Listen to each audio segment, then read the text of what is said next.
Terima kasih pemirsa untuk kebersamaan Anda. Kita kembali di spesial dialog dengan tema kita malam hari ini adalah pemekaran wilayah di Kalimantan Barat. Saya langsung kepada Pak Mikael Jeno dan kedua narasumber saya lainnya. Pak Mikael, tadi kita terputus dengan segmen sebelum saya bertanya tentang plus minus dari pemekaran wilayah. Ini menarik Pak, bagaimana dari daerah otonomi baru ini bisa menciptakan atau mengarahkan masyarakat menuju kesejahteraan? Kita bisa berbagi dengan kita Bapak, silakan. Baik, tema kita ujung-ujungnya lah, end in mind kita adalah kita ingin meningkatkan kesejahteraan masyarakat. Itu ujungnya. Caranya ada banyak, kita cari anggaran seperti saya tadi. Nah, bagaimana daerah otonomi baru ini bisa sampai ke ujung mesejahterakan masyarakat, itu kan esensinya.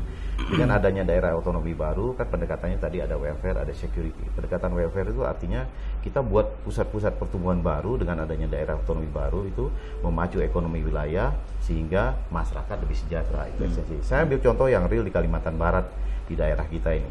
Misalnya Benua Lanjak jadi sebagai kabupaten katakanlah nanti, dan ini kan udah jadi ampresnya kan Pak Edi ya, udah jadi ampresnya. Saya nggak mau ngomong gitu, itu udah jalan, udah perjuangan kawan-kawan kita semua. Tapi esensinya adalah begitu Benua Lanjak jadi, kan kampung halaman orang tua saya di Kapuasulu itu jauh. Kalau dia ingin berharap mengembangkan ekonominya dengan bergantung kepada pusat pertumbuhan yang di Pontianak. Bayangkan Pak Endi, Pak Kima juga pasti tahu itu 1000 kilo ke Pontianak, terlalu jauh gitu.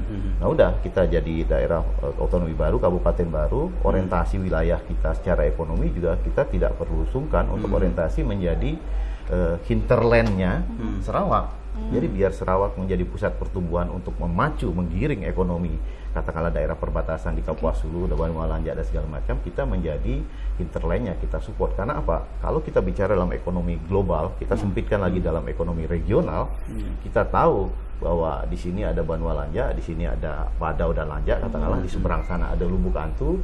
Lubuk Antu itu 70 kilo ada Sungai Pusak yang pelabuhannya besar, 30 kilo itu udah Laut Cina Selatan, di atas sudah Singapura. Kan kita harus berpikirnya secara, kita nggak usah berpikir global lah, kita berpikir regional Kalimantan saja, apalagi 2015 kan ini pasar terbuka ASEAN. 2015 itu tinggal setahun. Nah, tinggal satu kali gawai 2014, tahun depan kita gawai udah ekonomi regional regional ASEAN.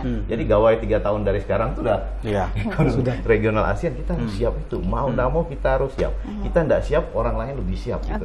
Ya udah kita orientasi pertumbuhannya ke Sarawak dan segala macam, kita jadi hinterland. Hinterland itu artinya daerah penyangga, daerah support. Karena ekonomi mereka tertarik, mereka dekat, ekonomi mereka maju, itu akan menarik, itu akan memacu, itu akan menarik menjadi lokomotif gerbang ekonominya perbatasan, gerbang ekonominya Benua Lanjak, gerbang ekonominya Kapuasulu, gerbang ekonominya wilayah timur Kalimantan Barat. Kira-kira kita tertarik ke sana, nggak perlu kita takut bahwa itu adalah Sarawak, ini adalah Malaysia. Kan kita pendekatan yang satu lagi, pendekatan security. Karena kita ada daerah perbatasan. Pemerintah pusat kan turut campur di sini untuk security sepanjang perbatasan. Kita nggak perlu terlalu khawatir. Kita kombinasikan antara ekonomi untuk mesejahterakan masyarakat, kita jaga pakai security. Pemerintah pusat turun di sini. Kan gitu. Ini urusan pemerintah pusat. Ini menarik sekali penjelasannya. Tapi saya jadi tergelitik ingin bertanya Bapak, karena kalau saya lihat dari penjelasannya, ini lebih banyak memprioritaskan perkembangan wilayah atau daerah yang dikembangkan, dimekarkan ini adalah daerah-daerah perbatasan. Nah, mungkin Bapak bisa berbagi dengan kita alasannya seperti apa, kemudian apakah ada indikator tertentu untuk pemekaran daerah wilayah terutama di Kalimantan Barat ini Pak, silakan. Karena ya kita bicara terus terang, ini kan daerah yang tertinggal ya Pak. Daerah yang tertinggal lah, kita ingin membuat daerah yang lebih maju, mesejahterakan daerah yang lebih maju. Apalagi dalam konteks kita bicara daerah otonomi baru, kita jangan lupa sekarang 75% urusan pemerintah itu ada di daerah. Ya kan? Kalau kita hitung secara matematis sederhana, 75% urusannya di daerah, anggarannya kan hanya 31% ke daerah, kan nggak imbang. Ya bukan menyederhanakan, bukan banyak urusannya tapi anggarannya sedikit, begitulah ya. Ngomong susah. Oke. Baik, saya coba untuk menyimpulkannya. Urusannya dikasih, anggarannya enggak. Kan gitu. Urusannya 75%, anggaran 31%, ini kan enggak nyambung gitu. Enggak nyambung, anggaran 75%. Ini kan enggak boleh. Timpang gitu. Nah, daerah otonomi baru, pengembangan daerah otonomi baru itu adalah solusi gitu. Karena daerah otonomi baru kan turun anggaran kan. Ada daerah kabupaten baru Benua Lanjak turun anggaran. Sekayam Raya jadi turun anggaran. Jadi tidak hanya urusannya dikasih, tapi anggarannya juga dikasih. Baik, saya kepada Pak Kimha. Pak Kimha, kalau kita lihat di Kalimantan Barat, nah terutama untuk kitanya nih ya, warga Kalimantan Barat sebagai orang yang cukup berpengalaman dalam mengawal pembentukan daerah-daerah pemekaran, menurut Bapak, aspek apa yang harus menjadi perhatian dan mendorong untuk realisasi dari pemekaran berikutnya ini Pak? Silakan. Jadi tadi mengawali daerah-daerah pemekaran. daerah-daerah pemekaran terdahulu dan menjadi suksesnya untuk pemekaran berikut, saya kira tidak beda. Yang jelas komitmen.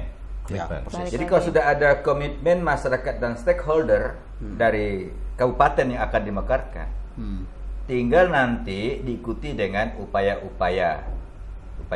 penyiapan inventarisasi wilayah, inventarisasi SDM, inventarisasi sumber daya alam. Karena itu nanti juga merupakan persyaratan administratif yang minimal harus dipenuhi. Iya, iya. Walaupun dalam ketentuan lain ada kala mungkin secara administratif tidak dipenuhi, tetapi karena itu daerah urgen, ya, suka tak suka, saya kira pemerintah pusat akan berikan suatu spesial, Perlakuan perlakuan khusus. khusus, perlakuan khusus Perlakuan pada daerah khusus. ini. Karena ini tadi kita bicara masalah kawasan daerah Perbatasan. perbatasan dan pedalaman, Pedalaman. Dalaman. yang dimana infrastrukturnya memang serba kekurangan. Ya. Tadi Bang Miki sudah menyebutkan pelimpahan urusan pemerintah tugas itu 70%, sedangkan dana 31%. Kerjaan dikasih. Nah, pekerjaan banyak dikasih, tapi dana hanya 30%. Beban aja yang ada. Beban aja yang banyak. Nah, kalau begitu bagaimana dengan luas wilayah 14 juta hektar ini Kalimantan Barat? 14,7. Nah, 47. jadi seluas Pulau Jawa, plus Madura, plus Bali, ini luasnya Kalimantan Barat. Berarti tantangannya juga sangat besar, begitu ya Ya. Pak ya? Jadi membutuhkan suatu cara. Dengan kondisi seperti begini, cara apa lagi? Kau minta uang dengan pusat dengan kondisi tidak mungkin. Karena ada patokan-patokan Betul. khusus yang sudah dipatok. Kriteria. Skema pemberian dana dekonsentrasi, kemudian dana subsidi lain itu sudah dipatok. Jadi cara-cara satu yaitu adalah kreativitas masyarakat daerah, ya pemekaran. Pemekaran. Oke. Walaupun mungkin bunyi kata orang pusat, ini akan ada raja baru. Itu tidak masalah, biarin aja. Itu bicara di pusat, kita bicara di daerah. Baik. Ini menarik sekali dan ini menjurus ke pertanyaan saya selanjutnya, plus minus dari pemekaran wilayah. Saya kepada Pak Andi Jaweng. Bapak selaku pemerhati otonomi daerah, Bapak melihat kondisi dari pemekaran-pemekaran ini, kemudian sebagai seorang yang pengalaman di eksaminator daerah-daerah pemekaran baru, terutama di Kalimantan Barat, peluang pengembangan daerahnya seperti apa? Itu pertama, Pak. Yang kedua, nah ini terkait dengan prolegnas nih ya, Pak ya, prolegnas 2014 dari DPR RI. Ini kan akan ditargetkan dari 65 daerah yang tadi Bapak sebutkan, ke 57 daerah ini akan dibahas targetnya sebelum pelantikan anggota DPR RI hasil Pileg 2014 ini. Terkejar nggak sih Pak kondisinya? Silakan. Ya, pertama plus minus dulu ya. Saya selalu mengatakan begini, pemekaran tuh bukan sesuatu yang haram, halal itu. Halal. Konstitusi mengatur bahwa tugas DPD salah satunya adalah pemekaran, gitu ya. Kemudian kedua, konsepnya itu memang ideal. Yang tadi Pak Miki sampaikan itu menempatkan kesejahteraan masyarakat sebagai sentral. Kalau semua diarahkan ke sana, ini instrumen yang bagus, instrumen yang rute alternatif tadi itu untuk mencapai kesejahteraan itu. Nah, kalau bicara sisi minusnya memang adalah soal manajemen pemekarannya saja sebenarnya. Bagaimana menata kebijakan sehingga kemudian kita bisa lebih siap dalam pemekaran, dan kemudian setelah suatu daerah terbentuk itu pusat jangan hanya tinggal begitu saja gitu. Sudah selesai proses pemekarannya, daerah induknya pergi, provinsinya tidak lagi memperhatikan, dana hibahnya mungkin tahun pertama turun tapi tahun kedua sudah hilang. Kemudian pusat apalagi setelah selesai mekar seakan-akan itu sudah sepenuhnya urusan daerah, tidak ada manajemen khusus. Jadi by konsep dan konstitusi ini ideal, ini perlu. Tapi memang manajemen kebijakan kita selalu di situ kan, problemnya adalah bagaimana implementasinya itu bisa dijaga agar kemudian bicara soal tercapai. manajemen kebijakan, bicara soal regulasi, siapa yang ada di sini? Eksekutif, legislatif atau seperti apa? Semua pihak, tapi kalau saya selalu mengatakan bahwa memang tadi komitmen dari daerah sangat penting, tetapi pada tingkat tertentu sesungguhnya karena pemekaran kan produk nasional, produk legislasinya DPR yang dibahas bersama dengan pemerintah. Ini adalah kebijakan nasional. Karena itu kemudian pemerintah pusat adalah pihak pertama yang harusnya memberikan perhatian khusus. Ada waktu tertentu misalnya 2 atau 3 tahun kita sebut sebagai masa transisi dari suatu daerah baru terbentuk ke sesuatu yang mungkin agak lebih siap.